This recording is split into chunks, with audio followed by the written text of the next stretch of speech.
more than that prisoner. They're out of sight and out of mind, and that's always going to be a bad thing. That lack of respect for human dignity, especially in the dehumanization as seeing that person as less than human, allows predatory practices like private prisons, we'll get to in a second. And the intent of the retributive system is to cause people pain. It denies the human right to pursue happiness, and in that way, it is inherently dehumanizing. So speaking of predatory practices. For sure. But then also remembering the definitions that we have of rehabilitation and retribution. We always need to remember that retribution directly says that we want to cause people pain. It's a revenge action. Rehabilitation is always going to be focusing on helping people. It's about correction first. So when we talk about private prisons, now this has been a pretty sweeping thing in the past couple of years in particular about how our nations are practicing prison, and it's only growing in the more recent years. So the first thing to note is that 9% of prisons are private nationally speaking. So how a private prison works is that it's owned by a private company. They own the prison for themselves. They own the land, the building, everything. And they're essentially leasing it out to the government to allow them to house prisoners in there. Because the government's arresting so many people, they don't have any more government places to put them in. They have to throw them into these private prisons. But here's the problem. The people who own these prisons are in it for one thing: money. They want to earn money. They're making this into a business of trapping people in cages and earning money off of that sort of a thing. So here's where the really troubling part gets in. The Corrections Corporation of America has one private prison-owning company, and they run quite a few of the private prisons in America. They have two pretty contradictory advocacies. To the public, they say pretty often that we're really good at rehabilitating criminals. They always go back as a member of the workforce, and they're really good at being great people after they get out of our prison. The thing that's troubling is that when they go and pitch to investors to give them money for their private prison, they say, hey, it's smart to invest in our private prison because we do such a bad job of rehabilitating people that we end up having even more prisoners come back because they have such high recidivism rates. The Nightingales talked about how they had these stats about retribution and rehabilitation. They said that retribution had about 80% recidivism rate, which meant that a significant amount of the people in prison were coming right back, which meant there's always going to be this flow of money that comes in. And the final thing that's kind of troubling is talking about how you can put a price on a human life. And the Corrections Corporation of America, they spend close to $15 a day on one prisoner for medical care, food, and rehab put together.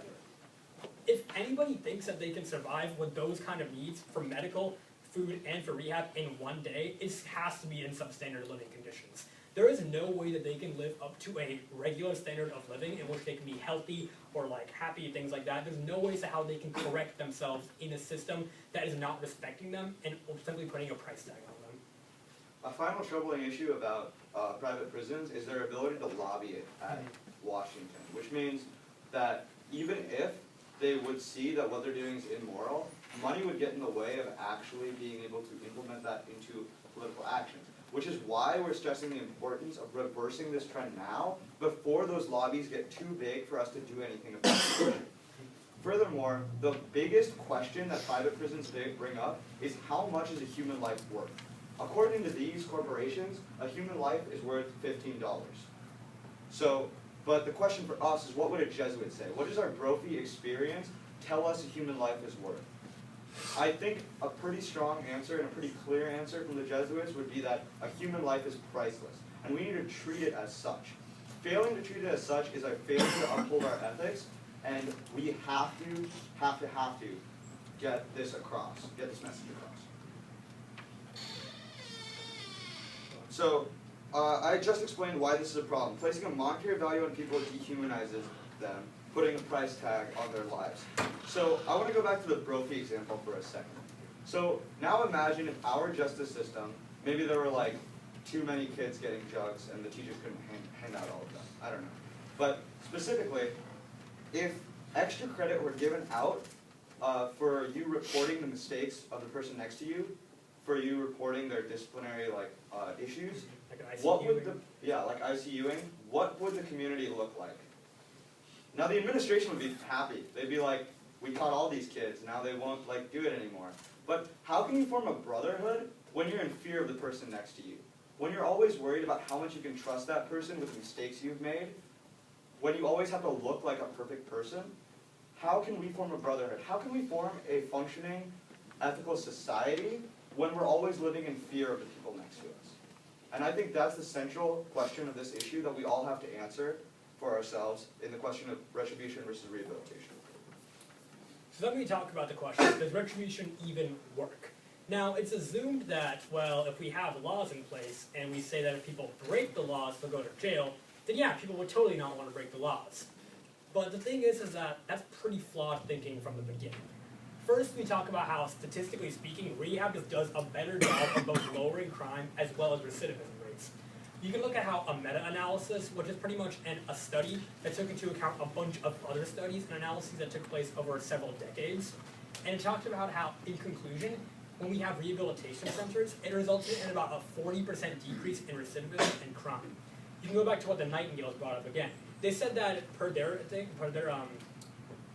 stats, they talked about how those in rehabilitation clinics, they had about a 10% recidivism rate compared to an 80% for retributions, which is a significant amount lower compared to if we have a retributive aspect in effect. All right. Now, retribution encourages inequality. So when you have retribution as the priority, imagine a courtroom. One side is the plaintiff, and they're always looking to get as harsh a sentence as possible for the defender. Now, the Nightingales brought up a really interesting point. When there's always the threat hanging over your head as the defender, it encourages practices that lack transparency, like not admitting to the fault, not looking at it holistically, lying to yourself about what happened and what you did. It encourages malpractice and encourages other inequalities. But most importantly, it means that any small inequality in the courtroom, the result will be decades of a person's life in prison.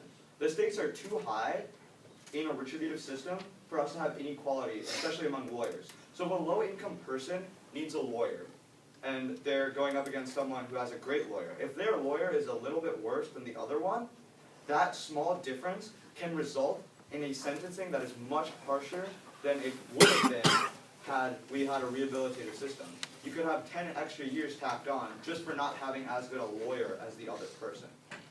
Instead, in a rehabilitative system where everyone in the room has the priority of fixing or helping the victim, the offender, and society as a whole, those small inequalities don't matter because everyone's coming to the table to come up with the best solution instead of to aggressively attack one person. And also, if you think about it, if you have a worse lawyer and it's adding 10 years to your sentence, that's in a retributive aspect still. That's 10 more years in which you're sitting in a prison, staring at a wall, being exposed to that culture of fear and violence and things like that. And it's at that point that when you come out of prison, you have no new skills. You're back to square one.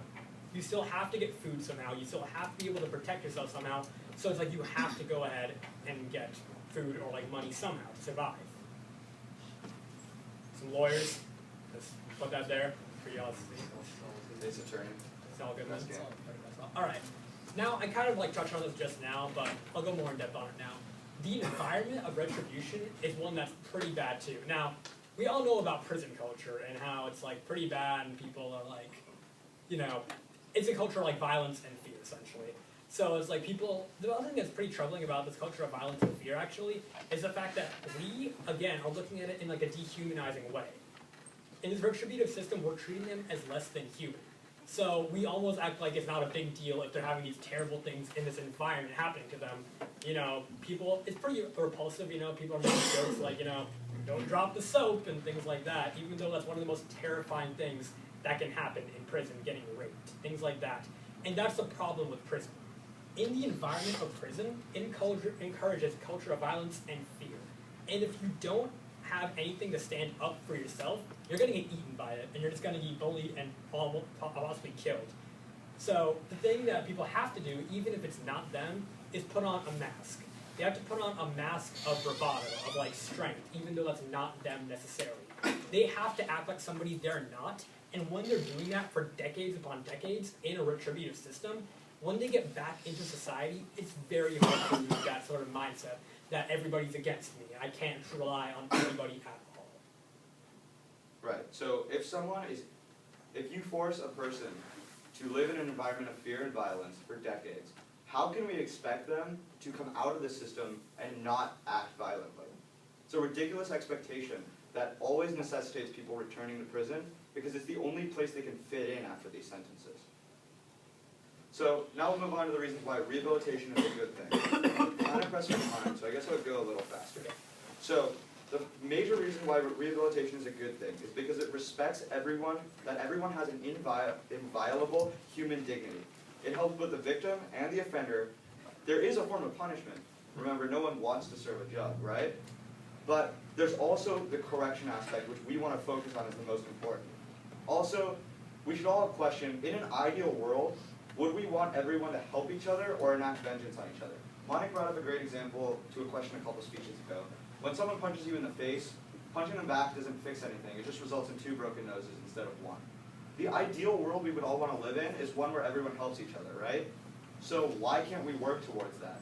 People claim that rehabilitation is non-realistic, but we need to have some trust and faith in the prisoner, in the victim, in society, because that's the world we want to work to.